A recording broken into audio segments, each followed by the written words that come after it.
महाभय का नाश करने वाली, महासंकट को शांत करने वाली और महाकरुणा की साक्षात मूर्ति तुम महादेवी को मेरा नमस्कार होवे। यस्याः स्वरूपं ब्रह्मादयो न जनन्ति तस्मादुच्यते अज्ञेया, यस्या अंतो न लभ्यते तस्मादुच्यते अनन्तः, यस्या लक्ष्यं नोपलक्ष्यते तस्मादुच्यते अलक्ष्यः, यस्या जननं लोपलभ्यते तस्मादुच्यते अजः, एकैव सर्वत्र वर्तते तस्मादुच्यते एका, एकैव विश्वरूपिणी तस्मादुच्यते नैका, अतएवोच्यते अज्ञेनानन्ता लक्ष्याजैका नैकेति ही। जिसका स्वरूप ब्रह्मादिक नहीं जानते इसलिए जिसे अज्ञेया कहते हैं, जिसका अंत नहीं मिलता इसलिए जिसे अनंता कहते हैं, जिसका लक्ष्य नहीं दिख पड़ता इसलिए जिसे अलक्ष्या कहते हैं, जिसका जन्म समझ में नहीं आता इसलिए जिसे अजा कहते हैं, जो अकेली ही सर्वत्र है इसलिए जिसे एका कहते हैं, जो अकेली ही विश्व रूप में सजी हुई है इसलिए जिसे नैका कहते हैं, वह इसीलिए अज्ञेया, अनंता, अलक्ष्या, अजा, एका और नैका कहलाती हैं। मंत्राणाम मात्रिका देवी, शब्दानाम ज्ञान रूपिणी, ज्ञानानाम चिन्मयातीता, शून्यानाम शून्य साक्षिणी, यस्याः परतरम नास्ति सैषा दुर्गा प्रकीर्तिता, ताम दुर्गाम दुर्गमाम देवी दुराचार विधातिनी, नमामि भव्यतो हम संसारारण बतारिणी। सब मंत्रों में मात्रिका, मूलाक्षर रूप से रहने वाली, शब्दों में ज्ञान अर्थात अर्थ रूप से रहने वाली और ज्ञानों में चिन्मयातीता, शून्यों में शून्य साक्षिणी तथा जिनसे और कुछ भी श्रेष्ठ नहीं है वे दुर्गा नाम से प्रसिद्ध हैं। उन दुर्विज्ञेय, दुराचार नाशक और संसार सागर से तारने वाली दुर्गा देवी को संसार से डरा हुआ मैं नमस्कार करता हूं। इदम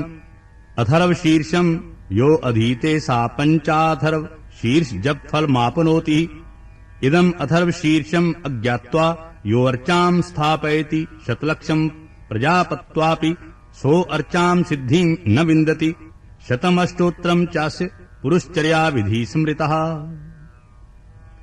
इस अथर्व शीर्ष का जो अध्ययन करता है उसे पांचों अथर्व शीर्षों के जप का फल प्राप्त होता है। इस अथर्व शीर्ष को न जानकर जो प्रतिमा स्थापन करता है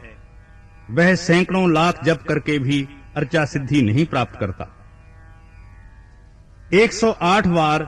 जप इसकी पुरुष चरण विधि है। 10 वारम पठेद्यस्तु सद्या पापैः प्रमुच्यते,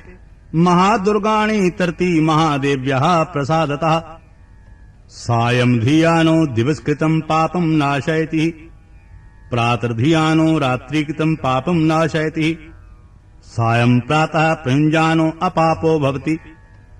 निशीथे तुर्य संध्यायां जपत्वा वाक् सिद्धिर्भवति, नूतनायां प्रतिमायां जपत्वा देवता सान्निध्यं भवति, प्राण प्रतिष्ठायां जपत्वा प्राणानां प्रतिष्ठा भवति, भौमाशून्यां महादेवी सन्निधौ जपत्वा महामृत्युं तरति, सा महामृत्युं तरति वा एवं वेदित्युपनिषत्। जो इसका 10 बार पाठ करता है वह उसी क्षण पापों से मुक्त हो जाता है और महादेवी के प्रसाद से बड़े दुस्तर संकटों को पार कर जाता है। इसका सायंकाल में अध्ययन करने वाला दिन में किए हुए पापों का नाश करता है, प्रातः काल में अध्ययन करने वाला रात्रि में किए हुए पापों का नाश करता है, दोनों समय अध्ययन करने वाला निष्पाप होता है, मध्यरात्रि में तुर्य